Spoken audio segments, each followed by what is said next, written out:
Okay, let's begin. We have an opportunity now to talk about the next 9 days between now and Pesach and all the preparations that we can achieve in these days, and particularly about the food and the food preparation in a year which is unprecedented, was unexpected. This is usually a time when many of us are frantic contemplating how we're going to clean our homes and do it on time. Some of us are thorough, some of us are less thorough, but we all in some way take this seriously, and we get our home ready, and then we purchase all the foods that are available, and there's an abundance of available foods in our times, kosher for Passover foods, really an abundance of opportunities to find almost everything in the market. And this year it's a little different, both in terms of what we are able to do in our own homes, and also perhaps, just emotionally, the effort that it takes to prepare a home. We may not be there emotionally. We may not have the wherewithal and the strength and the concentration. We have so many other things. We are so worried, we're anxious. And so it's definitely a very different year. Particularly the question of procuring food is complicated. Going to places to find food is not a simple thing. It's risky for many of us. It's complicated, and even in those places where we might go to find kosher for Passover food, we might not find all the things that we count on year after year. So this is what this session is about. I think that many of the lessons we'll learn today will also serve us for the years ahead. Many of us become, as I said, very frantic about preparing, and we go overboard, and it becomes some sort of an obsession. Not for everybody, but for many of us, it becomes an obsession. And I think there are ways to avoid becoming obsessive about it and still have a serious preparation, and to find also the ability to prepare internally. Many of us externalize, we prepare so thoroughly on the outside, all the physical aspects of Pesach, and we often forget how to prepare our neshamot, how to prepare ourselves for a meaningful Chag. So these are some of the things we would like to explore today. And Dini taught a class last week, which touched on some of these issues of preparing the home, and perhaps that's where we should start with a little bit of an understanding what is that you taught last week for those of us who are not present in your class, and then we'll take it into food and so other aspects. Thank you, Roly. I think for all the reasons that Roly suggested, it's important to remind ourselves of the essence of the requirements of the Chag, so that we can participate in the fullness of where we are in these times, feeling deeply connected to the tradition, but also deeply devoted to protecting our own safety and health and that of our families. When preparing to clean for Pesach, I think it's important to remind ourselves of the first Mishnah in Masechet Pesachim, the tractate Pesachim, which instructs us that on the eve of the 14th of Nisan, that we search the house for chametz, every place in which chametz would logically be found. But the places into which chametz is never brought are not subject to the requirement of cleaning. And while many people use Pesach as an opportunity to roll up our sleeves and dive deep into spring cleaning, that's actually not part of the holiday's requirement.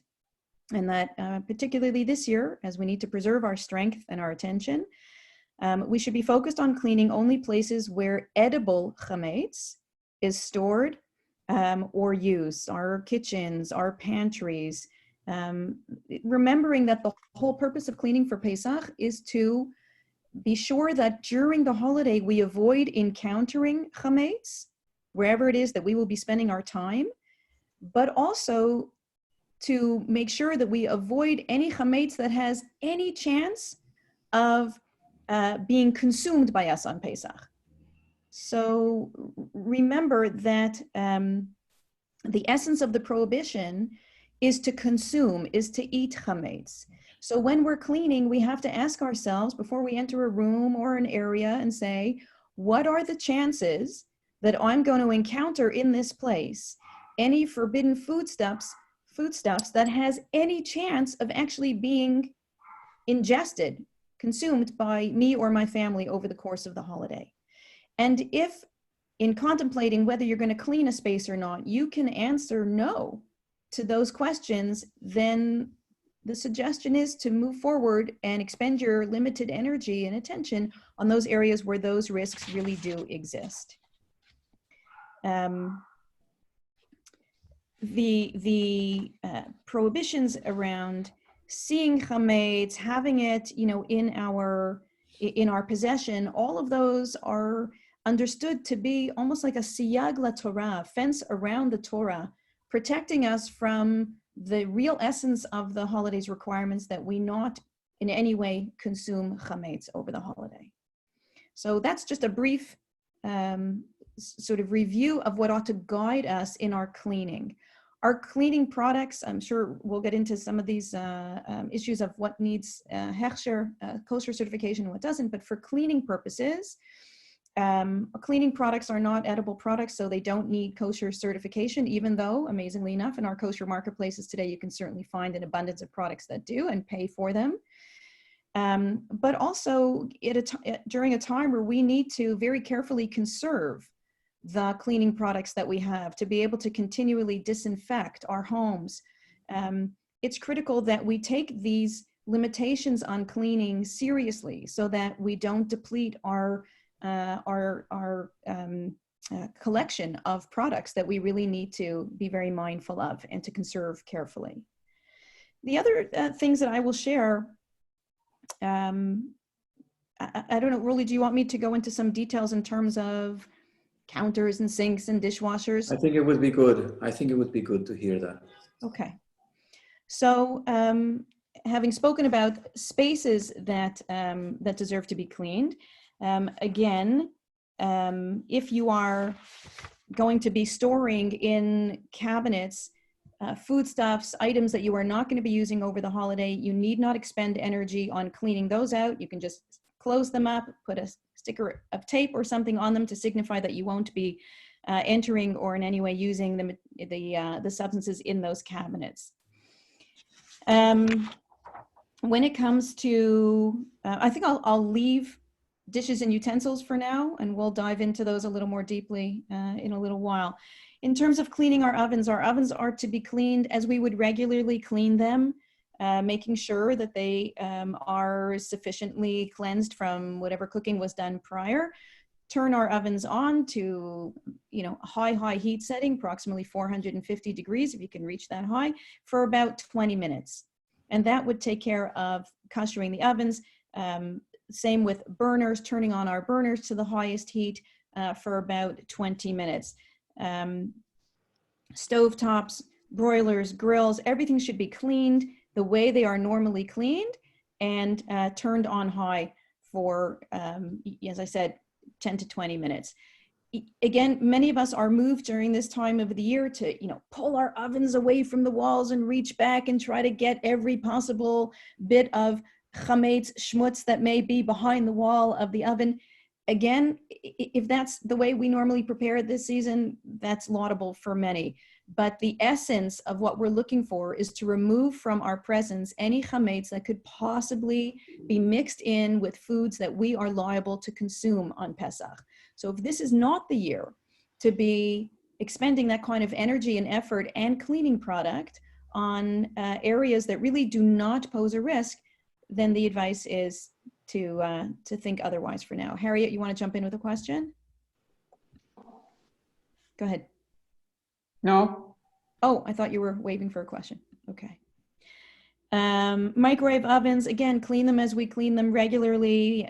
Put a glass of water with a drop of soap inside, put it on for 90 seconds. Some people advise putting a little toothpick or something in there to avoid any boiling over or splashes. A dishwasher. There are many and varied opinions about cleansing a dishwasher for Pesach. There are those who take the time and the effort to wipe down, clean, disinfect the whole dishwasher and then run it either on a hot cycle with detergent, some without detergent. There are those who also believe that every time a dishwasher runs, it goes through a process of such sufficient heating and cleansing that it actually is kosher and can be used directly right away for Pesach purposes. Some will do so, but wait 24 hours between that last cleansing wash and using it again for the holiday. By the way, everything that we are sharing is going to be sent to you in a Pesach guideline, so you need not, feel pressure to remember everything, to memorize anything. It'll all be sent to you. Refrigerators, warming drawers, coffee machines should all be cleaned as they are regularly and routinely maintained and cleaned. Toaster ovens in the same way. Clean it like an oven, like you would, taking care to remove all remnants of food, and then keep it on high for 10 minutes. I don't know who's going to be using a sandwich maker on Pesach. Sometimes there are forms of forms of buns and muffins. Again, all these waffle things. Makers, he includes. Waffle makers. He includes waffle makers, Chaim Obania. Exactly. Clean as you would normally clean them. Leave them on a high setting for 10 minutes, making sure that their surfaces are not scratched. KitchenAid, Cuisinarts, food processors, everything should be cleaned as they are normally cleaned. Same with serving dishes, baby bottles, high chairs, tables, chairs, and the same thing with our countertops. Some people are accustomed to pouring boiling water over them or to covering them. If they are made of non-porous materials, then there is no need technically to do so. Everything that I just shared with you in terms of rendering these appliances, these materials kosher for Pesach, is based on the essential halachic principle that guides the process of koshering, both from everyday use to Pesach use, from non-kosher to kosher, or if we make a mistake, from meat to dairy with our regular year-round dishes. All of this is based on the central principle of kibbol'o kach polto. The way something is absorbed is the way that something is expunged. The concern about koshering is that the flavoring from one food substance will be transferred over to the next food substance for which that plate or utensil or pot or pan is used. And that's why if a meat substance is put onto a dairy substance, or a chametz substance onto a Pesach substance, or a non-kosher substance onto a kosher substance, the concern is that the flavoring may have been transferred, and so we need to undergo a process of expunging it in order to restore it to its original state. The way that's done is directly guided by the way the koshering is done is guided by the way any potential absorption took place. So the thinking that many people are familiar with is that if something was mistakenly cooked in a pot, then the way that flavoring, which is assumed to have been transferred, gets expunged is by boiling hot water, immersing that pot into hot water, and thereby through that process of cooking, expunging the transfer of flavor or taste. If something could have been mistakenly transferred through roasting or baking in an oven, then those implements are washed carefully and inserted into the oven to be koshered.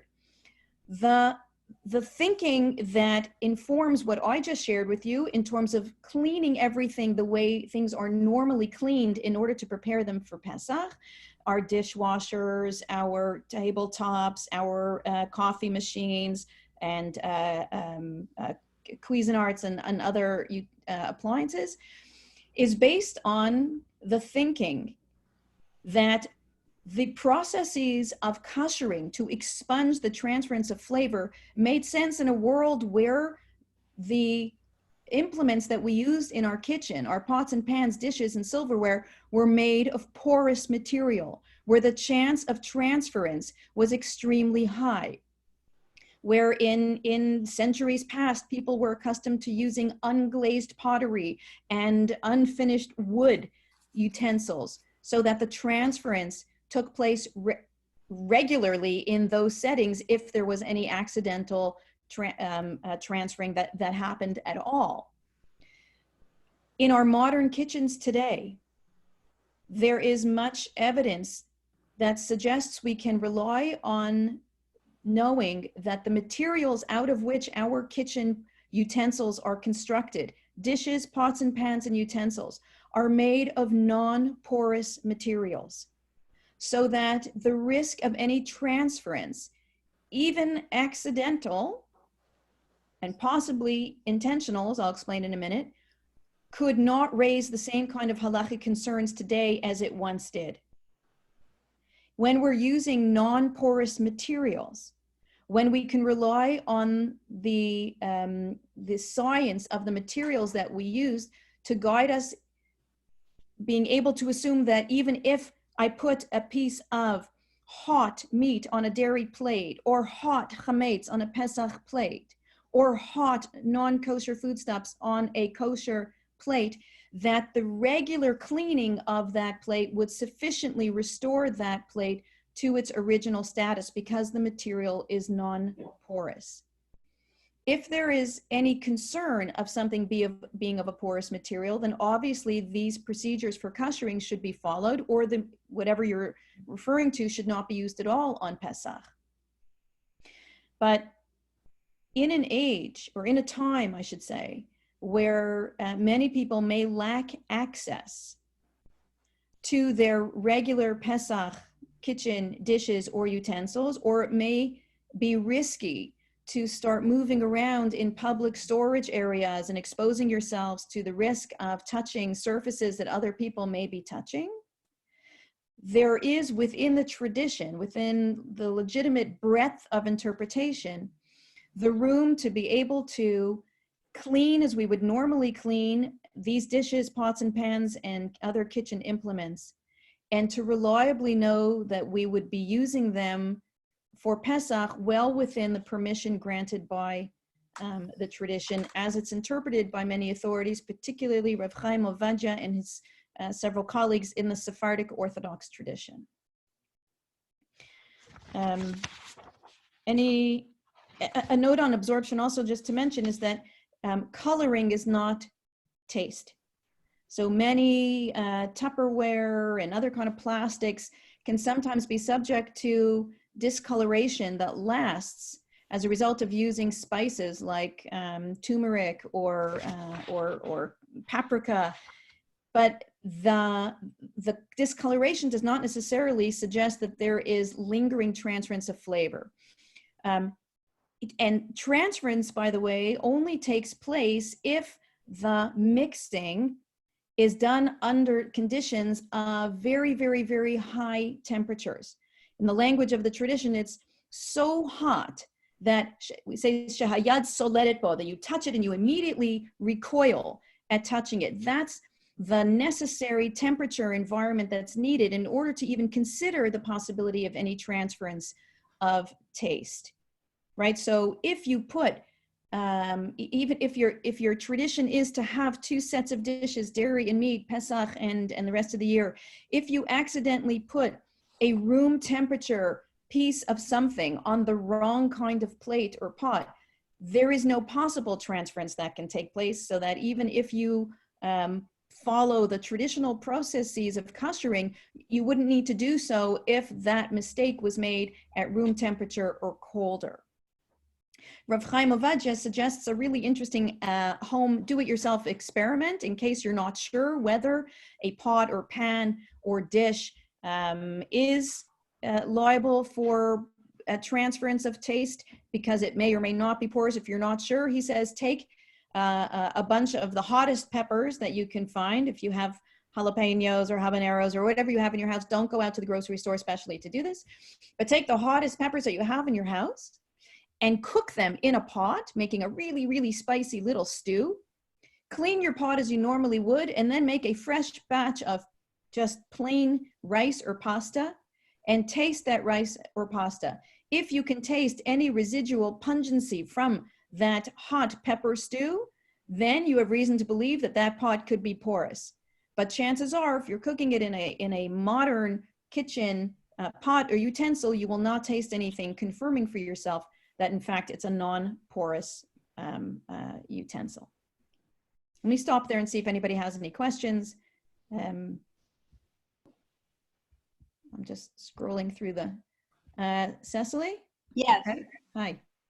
Oh, hi, you unmute. Okay. Actually, jumping way back, where does kitniot stand with all this chametz cleaning? So we're going to talk about kitniot in just a few minutes. Okay. Okay? Yeah. Any other questions about cleaning, koshering? Roly, did you want to offer any additional?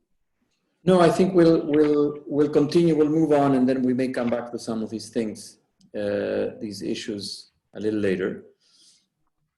I would like to. I mean, just one comment I want to make, which is that in general, in the last few weeks, we've seen a number of halachic authorities from different movements in different places who have been more lenient given the times in which we're living.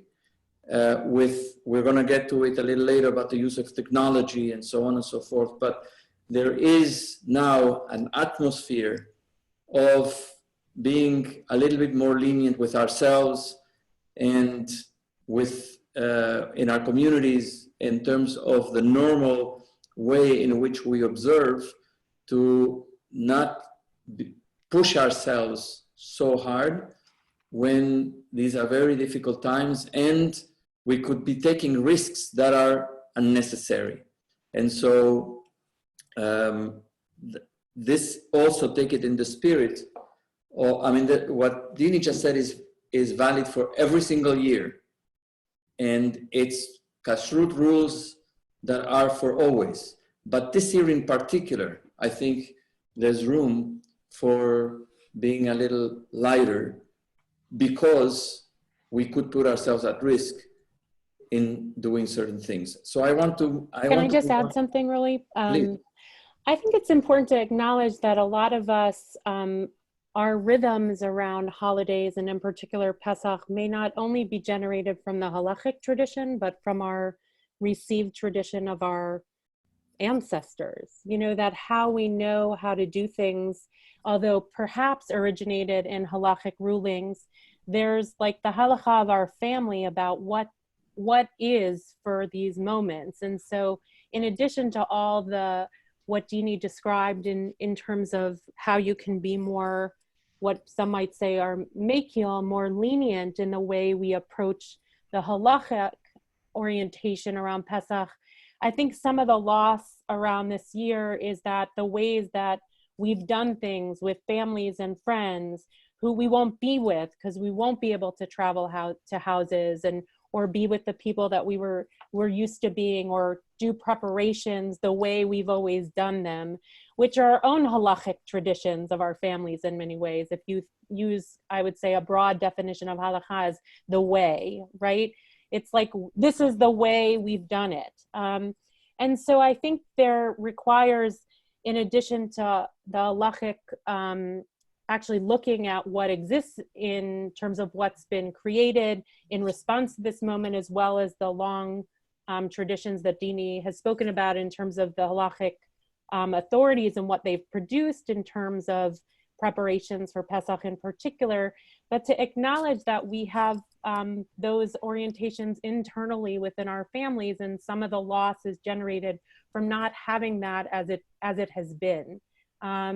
And so to think about why we do things the way we do them, because we've always done them that way. And this is a moment, I think, of pause to consider what's driving me in terms of my orientation around how I clean. It may be halachic reasons, it may be a channeling of anxiety, it may also be a sense of like, this is the way my mother did them, and so that's what's right. And so I think this is a year to kind of search internally about the why of why we're driven to our kavanah, our intention behind our practices in anticipation of Pesach, and what is driven by that sense of wanting to do things the way it's always been done because that's our understanding of right, or also to just explore what it is that we think right is in a moment like this. And I think, I think about that in terms of my own orientation about probably not cleaning out my kitchen because I'll be in with my parents this year in the same way. So I just think it's important to I think a lot of us are holding those stories of the past and our ancestors and the people who we typically celebrate with. So there's a lot of loss coming in how we're thinking about the anticipation too. So Felicia, thank you for balancing this, the parameters that I shared with that very thoughtful comment. And I'd just like to close out this part of the presentation by reminding us of some of the rabbinic guidance that's come out of Israel in the last several years, certainly before the coronavirus crisis, recognizing how enslaved people have sometimes become to Pesach, sometimes motivated by the very things that you just listed. And there have been edicts issued by rabbis across the denominational landscape in recent years, limiting, by order of rabbinic decree, limiting how many hours we clean for Pesach to make sure that we don't become enslaved to the holiday and show up to the Seder completely depleted when we are meant to actually show up with deep spiritual energy. But this year there was one additional directive put out there that I thought was especially poignant in terms of limiting the number of hours and how much effort we expend in preparing and cleaning for Pesach, noting that right now our homes, many of our homes, are filled with anxious children and with worried spouses, and that we are, many of us, distracted emotionally by caring for one another in the home and also beyond the home through the use of the technology that's connecting us. And people that are alone. And I just want to acknowledge that there are some people who don't have kids and don't have spouses, but are alone in their homes and feeling like they don't get that support. Exactly. My point being that we are, many of us, connecting with each other to provide the very important emotional support, whether to family or to friends, to people with us physically or beyond us. And the point that this rabbinic edict made was that right now in preparing for Pesach, our attention needs to be very delicately balanced between what we owe our kitchens versus what we owe one another, in terms of the heartfelt focus that we ought to have at this time, and that caring for one another right now is equally, if not more important, deserving of our halachic attention than our kitchens and our dishes. Good, thank you. I want to move us into the issue of food. What food to buy, what's available, what's not available, and I believe is at the essence of this Chag. So first of all, in terms of definitions of terms, chametz, which is leaven, is considered in our tradition to symbolize that which is puffed, that which rises. It's also considered to be excess.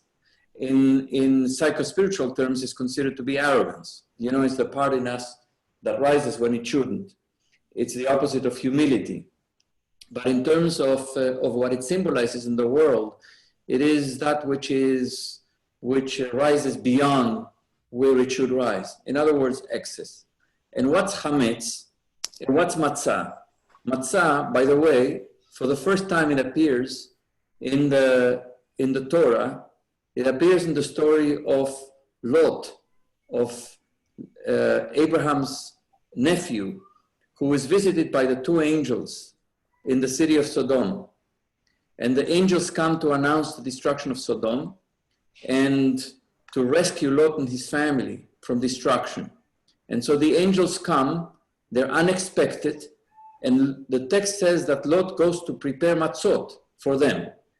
And so matzot, according to some commentators, is the food that is prepared in just a bit of time. It is something that is prepared very quick. When someone unexpected comes, we prepare something very quick, doesn't have the time to rise. And then the matzah then appears in the story of Mitzrayim, of the exodus from Egypt. Of course, because our ancestors didn't have time to let the dough rise, and they had to take it out and bake it in a hurry and take it out. And so matzah is that which doesn't have time to rise and is very simple. It's something that is very simple, very quick. And so it came then to symbolize something that is essential, that is basic, that is simple, that is humble. It's called lechem oni, which is the bread of poverty, which is something very humble. And so the intention of this Chag, by the way, when our ancestors used to offer sacrifices, you will see many times that the sacrifices are accompanied by matzot, not only in the case of the Paschal lamb on Pesach, but in other sacrifices, it's accompanied by matzot. And why it's accompanied by matzot? Because what we offer God is something very simple and very pure. It's considered to be something very essential. It's not elaborate. And so the intention of Pesach is that we eat foods that are basic, that are essential, that are things that our ancestors could have carried with them out of Mitzrayim, that is not processed, that is not elaborate, that is not extravagant. And so there is I think, an intention for this Chag to make it even more meaningful is to go back to the essentials. Now, in our time, we have become used to having all sorts of processed food. Our ancestors didn't have that, not even a century or two ago, not even 50 years ago, I think. They didn't have not even a tenth of the food available to us in the stores, in the kosher markets, or in general supermarkets that have kosher food sections. Our elders did not have access to all that stuff. And so basically, they ate differently on Pesach than they ate the rest of the year. You know, they couldn't avail themselves of all that stuff. And so maybe Pesach is a time to go back to the basics, to vegetables, to those who eat eggs or dairy, very simple foods. Those who eat fish can eat fish. Those who eat chicken or meat can eat meat, but very simple and very basically prepared. And it's an opportunity for now, we're coming into the spring. There's some wonderful vegetables available. There's also some fruits that are becoming available, some berries that are exquisite at this time of year. And so it's an opportunity to use that meaning of Pesach, which is going back to the simple and the essential and the basic, and using it this year as we prepare our own food. It's not possible to go today to many of the stores and find the stuff that we usually find. And so there are street markets, there are food available that is very simple and very basic in most places. And I believe that's what should constitute the basis of our diet on Pesach. There is a list of permitted foods on Pesach in a number of different websites. There is one website that is most known, which is kashrut.org,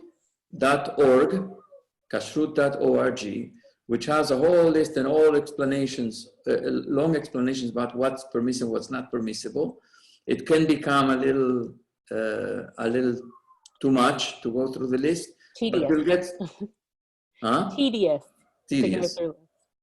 It's a little complex. But if you can look at some of the basic elements, you'll see there what you can purchase and what you cannot purchase.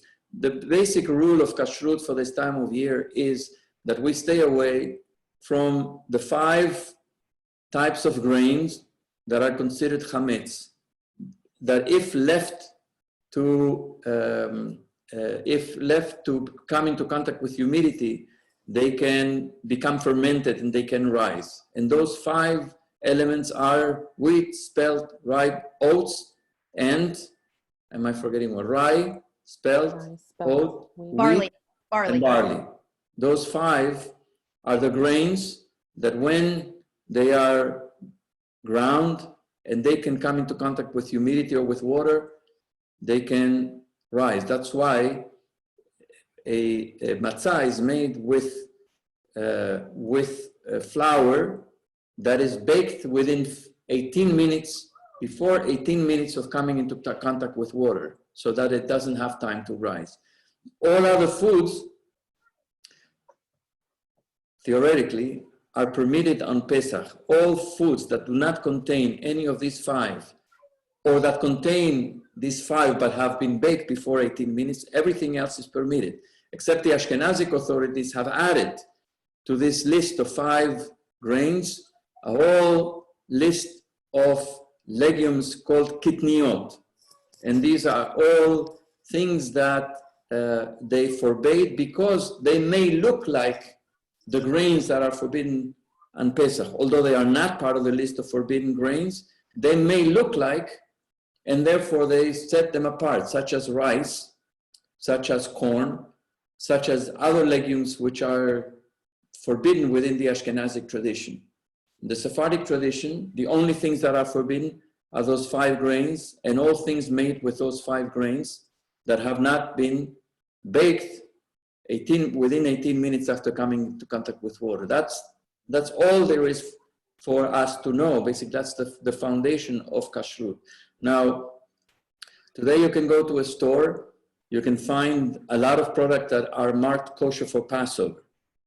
However, there's also the ability today, because it is mandated by law, that the ingredients be printed in the labels of such products. I mean, everything that you buy natural, that is not one of those 5 grains, everything that you buy natural, and that is not kitniot, that is not those legumes that are prohibited. There's a whole list of legumes, and you can look them up online as well, and I think we'll send them with an email to the community.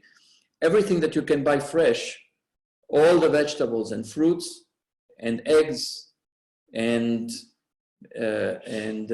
fruits, that's all permitted on Pesach. Now, if you go to foods that are canned or jarred, you can look, or packaged, you can look at the label of ingredients. If the ingredients do not contain any of those grains, those 5 grains, or any of the list of kitniot, then the product is permitted on Pesach. Now, it gets complicated because there are some preservatives for food that are derivatives of grain, and therefore makes the product not kosher for Passover, because some of the preservatives that are put there in the food are derivatives from grain. The same is true, for example, about liquor. You know, there is liquor that is made of the forbidden grains, such as rye, or such as scotch, or vodka that is made from those grains, but there is liquor that is not made from those grains, such as vodka made from potato that has a kosher for Passover label in our day. The same is true about wine. Generally, wines are made with grapes, but the alcohol that starts the fermentation of the wine may have come from grain. That's why you need kosher for Passover wine. If you want to drink wine, you need kosher for Passover wine, which is widely available today, particularly in liquor stores all over the city, and you can get those delivered, by the way. Most or many liquor stores in our city deliver. You don't have to get out and get them yourselves. You can have them delivered, but it has to be kosher for Passover wines. We are going to send the list, and you'll be able to go through it. If you have any questions, you can ask us. But once again, the plea is to take the opportunity, in particular this year, to go to foods that are basic and simple. Vegetables, legumes, eggs, if you do eat them, chicken, meat, fish, and so on and so forth. Roly, do you want to say a word guiding people in the trend that's been emerging over the last several years of Ashkenazi families who are now eating kitniot? I'm not one of them, so go ahead. I have eaten kitniot in my family's seders and throughout the Chag of Pesach. You may be surprised to hear, but rice is a staple of the Sephardic Passover table. And so in my home and my family home, we eat rice and we enjoy it very much, knowing that some people deprive themselves of rice. But maybe Dini or Felicia, you'll explain a little bit your position on kitniot. I mean, I can share as an Ashkenazi family that in recent years has made the decision to eat kitniot on Pesach, particularly as someone who is mostly plant-based. The availability of other sources of protein that come from kitniot has become more and more important to us as a family. But I would just say, along the lines of what Felicia was sharing earlier, that so much of what drives our Pesach observance is connection to family tradition and family values, and the balancing of our own individual conscience with the desire to be welcoming to people who in normal years would be found around our tables as well, and wanting to make sure that we are preparing foods that are as inclusive and respectful as possible. So for example, I went through a series of conversations with my family, my mother and others, when we discussed serving kitniot in our home, making sure that those members of our families who would continue to not eat kitniot would nonetheless continue to feel comfortable in our home and wouldn't experience it in any way as a betrayal of the traditions that bound us together as a family, for generations. Also, I think it's important to remember that, as Roly was explaining, that though some Ashkenazi families and communities relate to kitniot with the same vigilance as they relate to chametz on Pesach, that no halachic authority could suggest that kitniot is the same as chametz. Kitniot is not chametz. It's a series of foods that have, for only about 700 years now, which is not a long time in our tradition, been avoided for the concern that in their ground form they could look and be mistaken for chametz. But keep in mind also that even within the communities that avoid kitniot, there are many authorities who never extended that ban to kitniot in forms that were other than ground form. So for example, corn oil or peanut oil by many Ashkenazi authorities could be consumed without being considered that you're eating kitniot exactly. So I think it's just important to balance an understanding of what kitniot are and what they aren't, and also the role the family and tradition plays in all of that. There's a good saying that says all of the chumrot, all of the strictures on Pesach are derabanan, are rabbinically derived, but the one mitzvah that we have to remember to hold in the forefront that is truly deoraita, that comes from the Torah, is the mitzvah of hachnasat orchim, of welcoming people into our home. Sadly, we're not able to engage in that this year, but it presents an interesting formula to balance where we choose to focus our efforts and our customs. I'd like to just to define what kitniot are, because a lot of people are asking what the kitniot are. Basically, they're legumes. They're grains, and they're legumes like lentils and beans. And what else is kitniot? Lentils, rice, corn, peanuts. soybeans, green beans, peas, lentils, peanuts, mustard, sesame seeds, poppy seeds. All the good stuff. Right. So I just want to share, that's basically the category of, also, I think there's a lot of fear around kitniot. I think having grown up in an Ashkenazi community, there were always a lot of questions. Can you, oils that derive from the, so there's a lot of fences and fences that have been built around kitniot in ways that I think, at least I grew up with a lot of fear around thinking, oh, that might have kitniot in it, which then, keeps on adding fences to say you can't eat things. So I would just say, as also having grown up in Ashkenazic community, and my entire family is Ashkenazic, and also being a vegetarian, there are two things that have essentially prompted my orientation around the decision to eat kitniot, but I would say with ambivalence. One is that as a vegetarian, as Dini said, it's very hard to eat in any way healthy on Pesach, aside from fruits and vegetables, getting protein sources. And so there are two votes that were driven not by the fact that kitniot is an added category, but for the sake of health. And so there were two votes, responsa around vegetarians, that they could eat kitniot because of their vegetarianism, essentially. And the other, I would say, is an orientation around not wanting to build up a tradition that's so fenced that we lose the essence.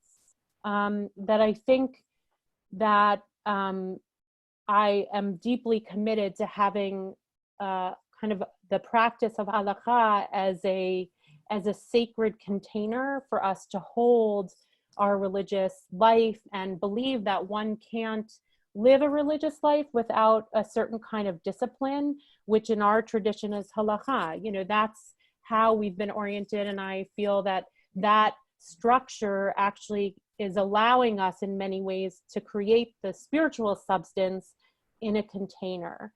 But at some point, that obsessiveness about creating fences upon fences actually gets us more at a distance from the essence. And so part of my drive around allowing kitniot is based on that orientation, that it was like the tradition in overdrive. And I'll share one other thing, which is it's been a process for me of not putting away things. Initially I would take all those kitniot things and put them away. Then slowly, particularly when I had kids, when I felt like it was very difficult to feed them well on Pesach, I started allowing things for them that I wouldn't eat myself.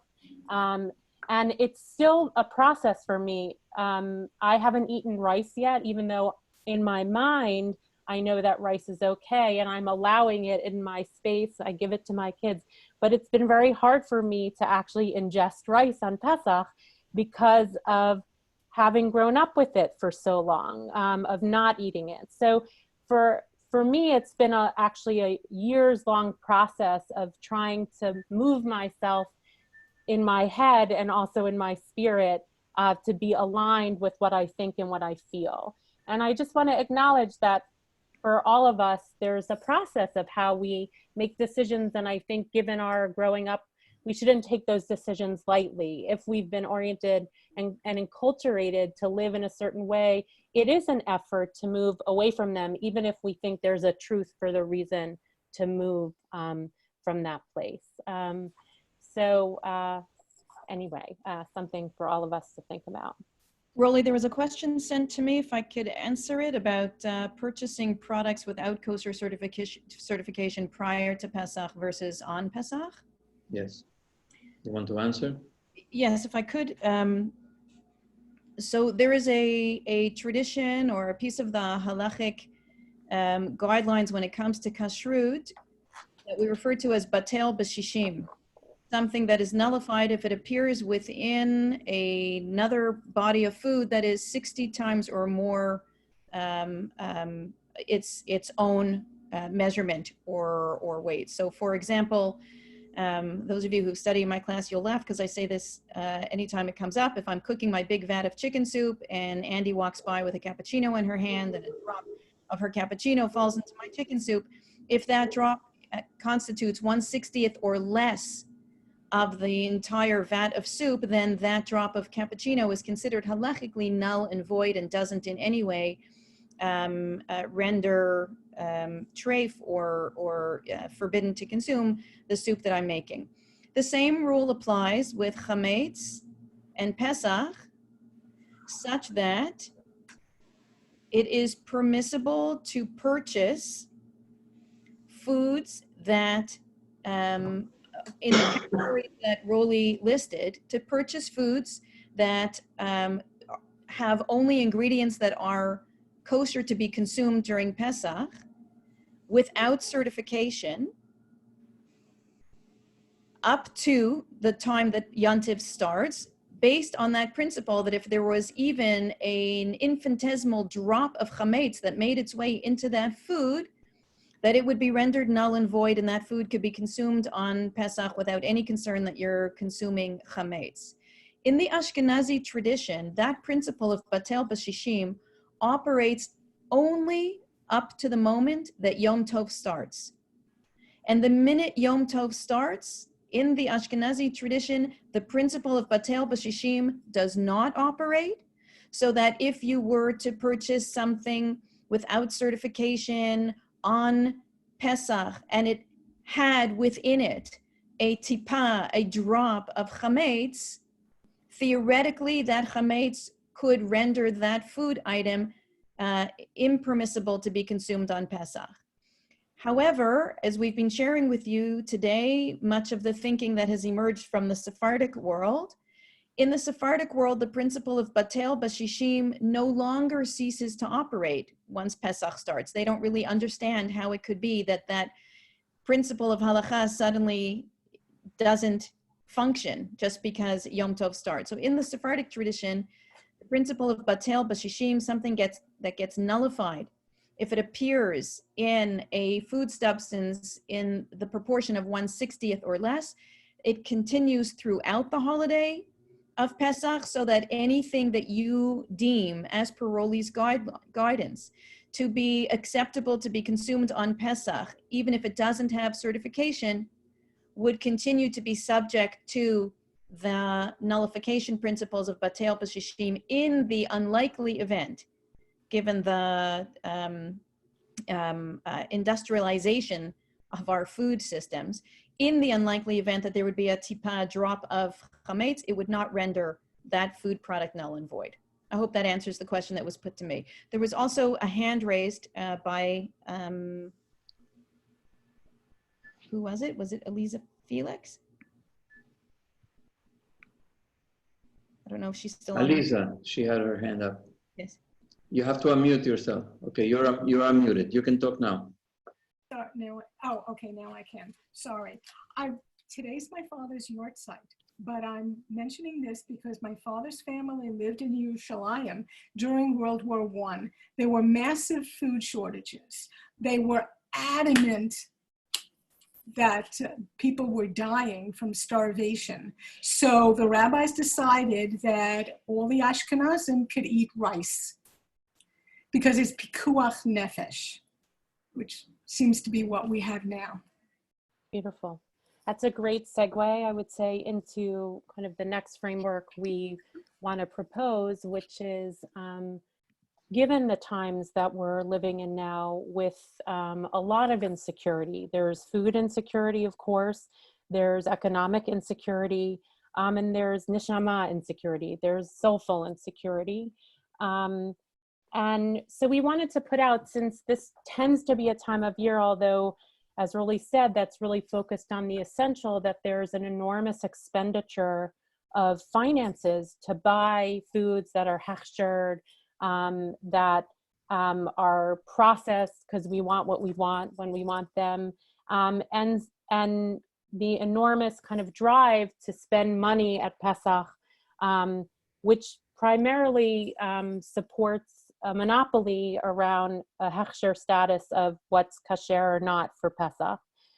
So we wanted to raise the issue of thinking about when we are buying for Pesach, if we're able, how we're spending our money. And consider, first of all, that there's a longstanding tradition dating back to the Talmud of funds that were used to support the poor, it's called Ma'ot Chitim. We probably have seen them. Often at Pesach, you'll see donations, funds in lots of different synagogues, and we've also had them put out. But that it's our obligation to support the poor, that they could acquire wine in the Talmud is one version of the story, as well as also be able to have the wheat in order to make matzah for people who didn't have the ability to purchase those things themselves. So communally, we're obligated to support those who are less fortunate or more insecure from a financial position and a food insecurity position, to help support people. And in this year, when all of us are limited and constricted in so many profound ways, we want to think about, one, if we were in a normal year and had the ability to buy the things that we might normally buy, perhaps this year, if we're able to use the money that we would have spent on some of the things for Pesach and donate them to places like, one, the Chesed Fund at BJ, that it's trying to support those in our community who are insecure, or two, for instance, the West Side Campaign Against Hunger, which is dealing with a huge onslaught of need for support because of those so many people who are impacted and are food insecure. And so as we think about this essence and what we want to eat, and how much often we're willing to spend, some of us, many more dollars for something that has a certain kind of hechsher on Pesach, to really consider, might I do without that?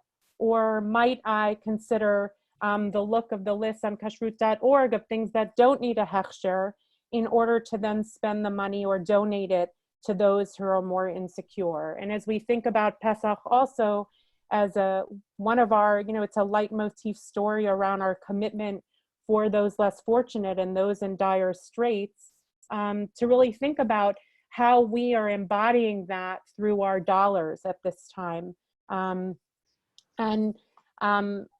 think it's incumbent upon us at this time to really think profoundly, even as we're also spending extra money for delivery and things like that, how we're employing the people who we might have employed in our home, how we're really thinking about our finances, should we have the gift of having any excess, and driving it in ways towards people who are less fortunate. So we want to invite you to think about, in choosing more essentialist fruits, vegetables, those basic things on Pesach, and pulling out of the need to buy more processed, expensive items with hechshers, to consider using that money that we might have otherwise spent in terms of supporting those who are more food insecure and economically insecure at this time. I think Judith or Martha had a question or a comment.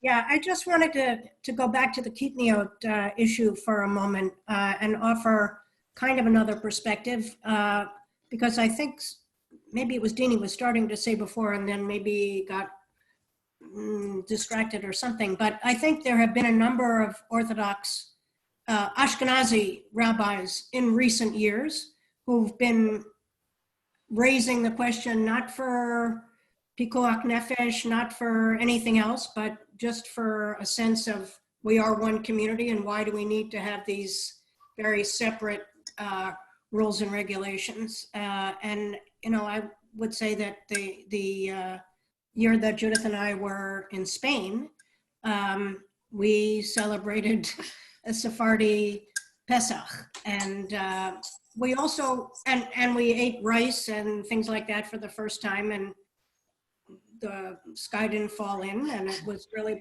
but it was also, I think that whole year made very palpably clear to me that the divisions between Ashkenazim and Sephardim with which I had grown up didn't really make sense, that we are one big community. We have these different traditions, but to say that foods that, half of us can eat, the other half can't eat, makes really no sense. So, we've started eating kitniot partly for health reasons here, but also partly out of that sense of, we're Jews. Oh, Yisrael. Yeah. Wait a minute. What would it be the Jewish people if we didn't have these divisions? Imagine, would come a time that people all agree on something, it's not Jewish. I just want to say that Things to disagree about. I think in response to your comment, Felicia, Dina, and I were preparing last week to have this conversation with you, and we were reflecting on the fact that on the one hand there is the argument that you just presented, and on the other hand there is the argument that Felicia was making before, which is, you know, we're attached to family traditions and to customs that have lived with our families for a very long time. And we need to hold these things in balance or in tension. And then what's important, we believe, is for each person to think this through, to think it through, have an opportunity to think it through and to make a decision for yourself. And if there are other people in your household, to have that conversation with them as well, or with your family, and to wrestle with this. Now, there are any number of articles and teshuvot, there are rabbinic responsa, there's a responsa from the conservative movement, for example, that justifies the eating of kidneyot in our time. And so people could, you know, spend some time studying and reading, reflecting. There's some articles that are more accessible that people can avail themselves of, and then make a decision. How do you want to operate? People can also test. As Dini said before, kidneyot is not chametz. You're not going to contaminate your kitchen or your set of Pesach dishes. If you test what this might be, and if you don't like it or if you don't feel comfortable, then you go back to where you were before. So it's all open for experimentation, and it's very valuable to experiment.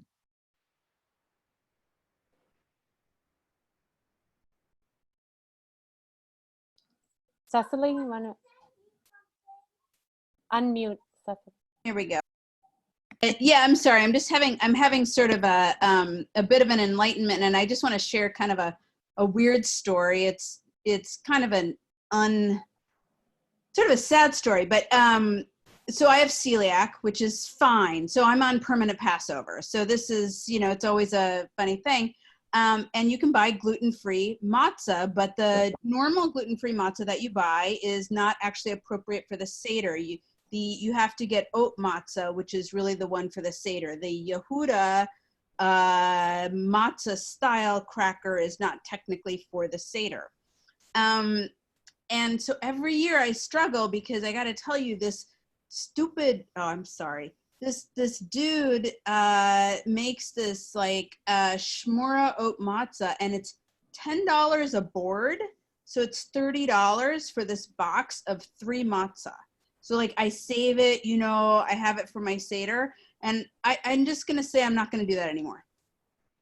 I'm not doing it anymore, and I'm going to give the $30 to somebody else because this is ridiculous. And I obsess over this every year. I try and find this matzah, and I'm actually kind of glad that we're having this conversation because I feel like I can just let go of trying to have like the right matzah for the Seder. So thank you.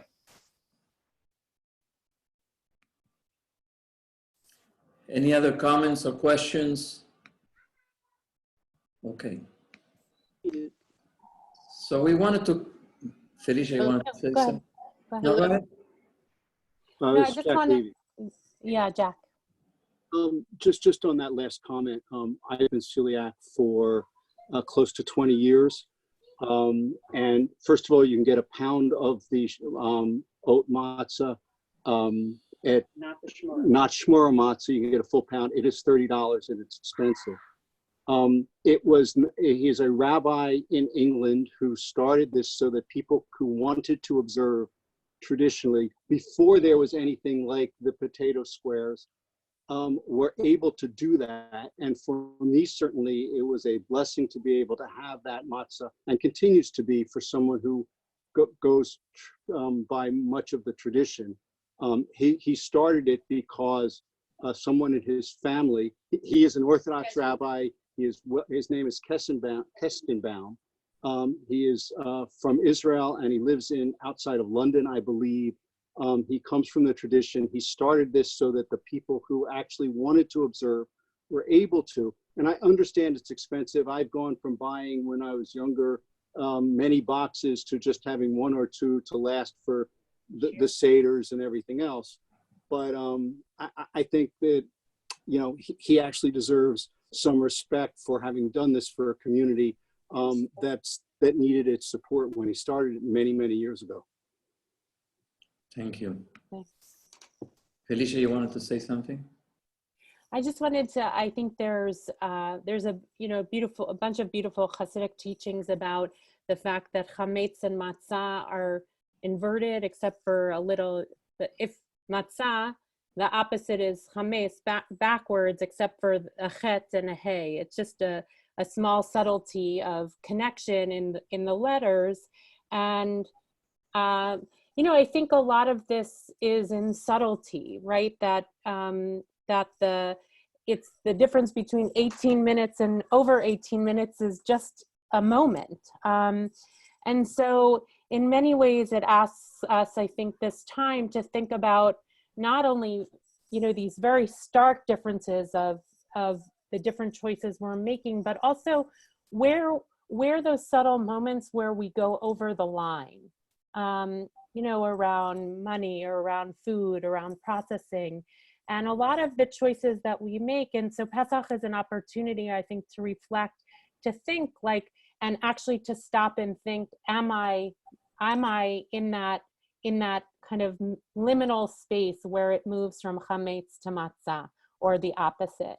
And I feel like that's a really powerful teaching at this time of year, when we're not going to be able to turn everything over in the same way that we used to, or we may have, and that some of the differences, particularly this year, may be in very small, particular ways that could waken up our feeling like we're actually thinking through the choices and they have power, even if they're very subtle, just like that little difference between the Hebrew letter Hey and Chet. Thank you. I think we wanted to go to the next issue, and I think we will be brief on this one, which is the opportunity now to connect, or more than the opportunity, I think the need that we have to connect with each other now that we have to maintain social distancing. We cannot be in a room with more than a very small number of people. We have, many of us, concern about stepping outside. And so how might we use technology in this Chag in particular to connect with each other? We've been doing this daily for the past couple of weeks, to study together, to meet, to pray together. As you know, we have made a decision based on some suggestions by some rabbis that we could get together on Zoom. And because we see each other and we can hear each other on Zoom, then it is as if we are in the same room together, and therefore we can constitute a minyan, and we can say Kaddish and other such things that are forbidden without a minyan. And so as the days have passed in this crisis of Corona all over the world, there are more and more rabbinic authorities that have allowed to have minyan on Zoom. We started a couple of weeks ago, and now most rabbinic authorities, I think, have allowed or permit to have a minyan on Zoom, which is a great thing, great thing. Now, many of us do not use technology on Shabbat and on Chag, and so, we would be precluded from joining with loved ones to have a Seder, particularly if one is alone at home. How does one do a Seder without, if you don't use technology, then you're alone for the Chag. And some people, maybe that's what they will do. Other people are considering this year to operate technology on Yom Tov, which is not the same as Shabbat. Shabbat has even stricter rules. I think, Dini, are you going to touch on some of these things in your class? Yes, I'm doing a session exactly a week from now that will delve into the halachic parameters of using technology on Shabbat and Yom Tov. Okay, so you might want to connect to Dini's class, but just in a nutshell, I think it's important for people to prepare and to consider whether this year you might use technology in order to connect and to be with other people, people from your family or extended circle of friends, or even people from the community, from the BJ community. Maybe 3-4 people, up to 10 people can get together and have a Seder or a piece of the Seder on Zoom so as not to be alone. So we want to offer that, particularly this year, if God willing, next year or just in a few weeks or in a few months, we're over this crisis and next year we're back to normal, then probably this would not be a good idea to have Zoom if people can be in each other's presence. I just wanted to add, when we were preparing, I shared this as well, that the drive around at least the Moroccan rabbis in Israel was for the concern, particularly around the elderly and being alone and having lack of access or mobility in particular.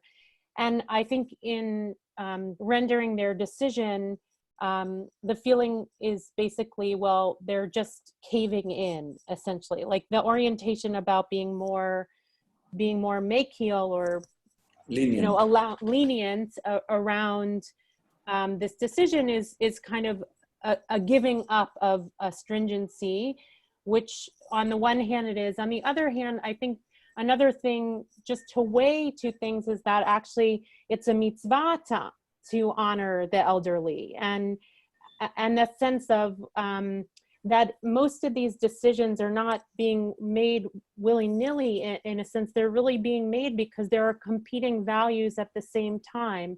And so as we are encountering some decision points ourselves, I think it's important to weigh that most of the time when we're in conflict around things, it's because we have competing values. Often we're oriented towards having one weighed more deeply than the other, but I think it is important to honor that honoring the elderly is a mitzvah. And so as we think about our own choices at these times, to think about what values are competing and actually to think them through.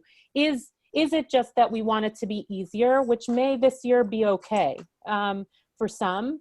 Or is it actually that there's a true value, a true mitzvah that's living in that competition for us to really think through? So I think, yeah. No, the decision that you just referenced, which is the permission to use Zoom on Pesach. Some Israeli rabbis of Moroccan origin last week came up with a decision that it is permissible to use Zoom on Pesach to have a Seder. And the justification, or one of the justifications that they gave, is that the grandchildren wouldn't know what to do and would lose connection with the tradition if they could not have access to their grandparents' Seder. And since they can't be there in person, they are recommending that this be done by Zoom to keep the connection between generations, to keep the younger generation rooted in the traditions and rooted to their grandparents, and to also honor their grandparents by being connected with them. It's a fascinating, beautiful teshuvah, beautiful responsa that they wrote. And to turn it on before the Chag. You know, they're obviously recommending that but this is the way of kind of navigating the moment, which is, I think, really, really powerful. And it must be said with shame that the chief rabbi, the Ashkenazic chief rabbi, and other rabbis condemned this decision, which, in my opinion, is shameful that they did this. So where do we go from here? Any questions, comments? So maybe just a word about what's coming in the next week until Pesach in terms of resources. Okay, I think that's yeah, I do. So there's a lot happening in terms of teachings, in terms of preparing for Pesach. Every day, if you have Facebook or Instagram, there's a new short video about a section of the Seder, so that by the time we arrive at Pesach, there will you'll have the whole order of the Seder, Kadesh or Chantz, and a question to think about for each. In addition, this week, a number of resources, including the one that's been referenced of Rabbi Chaim of Avadia around his orientation around preparation and food will go out this week. In addition, there'll be Wednesday, I'm teaching, it's more of a conversation with Judy Clark, who was in prison for 38 years. And one of the things every year when I would visit her around this time was, how do you think of freedom and liberation when you're in prison? And I think this year, a lot of us are thinking about, how do you talk about freedom and liberation when we're in constrictive times? So we'll be talking about that on Wednesday. Dini's class on Wednesday night. You want to say a word about what the class is on Wednesday night, Dini? This coming Wednesday night, we're going to be studying issues of halachic and ritual creativity and innovation for Pesach this year. Great. And Wednesday afternoon I think it's at 4:30, Ari will be doing a session on Pesach songs that's open to everyone. And on Sunday, Dini will be teaching a teaching around Rav Kook and the Haggadah, and on Monday is the technology session. And many other things will be coming out resource-wise. And the last thing I would say is, there's so much creativity happening right now in terms of thinking about Pesach. So as much as we'll be able to direct people to the resources that we've found particularly compelling, I would just invite you to go to organizations that you support and see what they're putting out, because I mean, this time will teach us a lot, I think, in the future about where creativity is generated from, even in a time of constriction. Some closing words, Dini, Felicia? Yeah, I would just share that, as a mother, as a spouse, as a rabbi, that I am wrestling with all of these questions of how to approach Pesach this year in terms of observance, weighing the needs of this particular year over the way in which our family has traditionally embraced the holiday. I've been thinking a lot about how much time we spend thinking around this time of year how best to bring freedom to others, and perhaps how little time we spend thinking about bringing freedom to ourselves. I'm mindful of that line in the Haggadah, that in every generation, a person has to think of themselves as if they have left Egypt, and Rambam's version of that, Maimonides, says, no, really what it should say is chayav adam leharot et atzmo, to show themselves as if they were liberated from Egypt. And I'm asking myself how important it is perhaps this year to, given the zechut, the privilege of being a rabbi, being a teacher, to model what it might mean to utilize some of the allowances that we've shared with you today, to embrace some of the other practices that live within the halachic tradition in order to demonstrate how mindful we all have to be, protecting ourselves, our families, our loved ones, staying connected to friends and others, and balancing what we invest in the holiday with the continued need to invest in ourselves at this time and in our health and safety. And also, I guess the last thing I would share is that while not everybody would necessarily see it in this way, Roly's referencing and Felicia's referencing over the course of our discussion the many, many, many different rabbinic voices that have come out articulating an expansiveness of the tradition. Not everybody would perhaps articulate it in this way, but I try to appreciate halachic moments like these as manifestations of the ennobling and sacred partnership that we've all committed to between us and the Holy One, which gives our lives meaning and purpose. And that these troubled and trying times remind us of how deeply we need to draw on our own human resources of creativity and courage in order to sustain that divine partnership. And far from being acts of betrayal or acts of deviation, that these innovations, or perhaps as Rav Chaim Ovadia might call them, these reorientations towards that which is fundamental in our tradition, may just be among our most humble expressions of devotion. Beautiful. So I will end with that thought. Felicia, you want to add something? I would just say that I think the question for me right now is like, what is essential? And that's both an internal question about understanding my own life and what is at the center and essential at this point.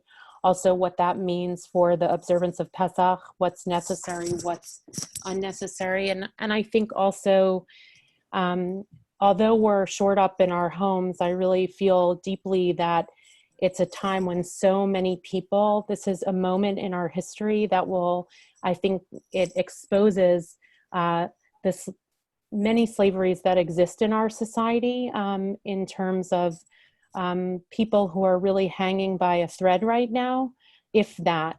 And so as we're kind of shored up and we have the zechut, really the privilege, I think all of us who are on this call, at least differently, but still, of having a home and a place to be and choosing safety, because we have that choice. There are so many who are not in that position.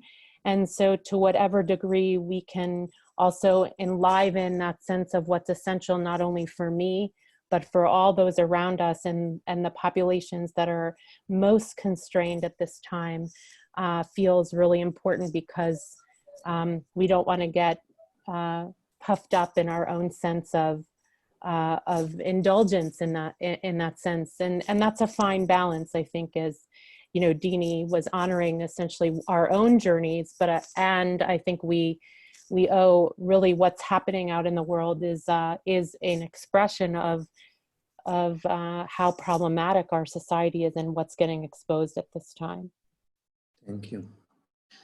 I've been thinking also about this question of the essential and how it's tied to liberation, you know, to be liberated from all the excess. And this is a year in which we can actually practice that and internalize that and hopefully carry it beyond this particular moment to connect with what's essential as part of our liberation. And also to human solidarity. I think it's also part of the liberation story, is our connectedness, our being together, our feeling that that we're part of the same struggle. And I think that these times have pushed us to seek connectedness, to seek closeness. We cannot be proximate physically, but I think everybody all over the world is making an effort. I mean, I have spoken with people I have not spoken in a long time, with cousins all over the world. I speak to my family in Argentina and in Israel, you know, more often than I did before, and connected with friends and with community in ways I have not in a long time, because we're so busy and we have other priorities. And so I hold that very, very close, you know, this question of solidarity and liberation. And I never thought that I would, you know, for many, many, many years, I had, you know, my parents, my mother, Alea Shalom, and my father and my family in Argentina, my brother and his family, cousins, so on, they all spend Pesach there, and we here, completely separate. We have a call every morning of Pesach every year to say Chag Sameach, and this year we might just connect with them, which was completely, even 2 weeks ago, completely unthinkable that we might spend some moments, maybe not the entire evening, but just some moments of Pesach together, sharing something across the distance. And that's very special. And so, you know, even in a crisis, there's an opportunity. And I hope we can all find meaning in this, find liberation, find connection. And if you have any questions or comments, you can still, even after this call, you can write to us and we'll be happy to, if we're able to answer. Some people asked if it's been recorded, so Yes. We'll be sending, I think it will be sent out with the resources. Wonderful. Have a wonderful day, Chag everyone. Sameach, everyone. We can already say it. Right. Thank you.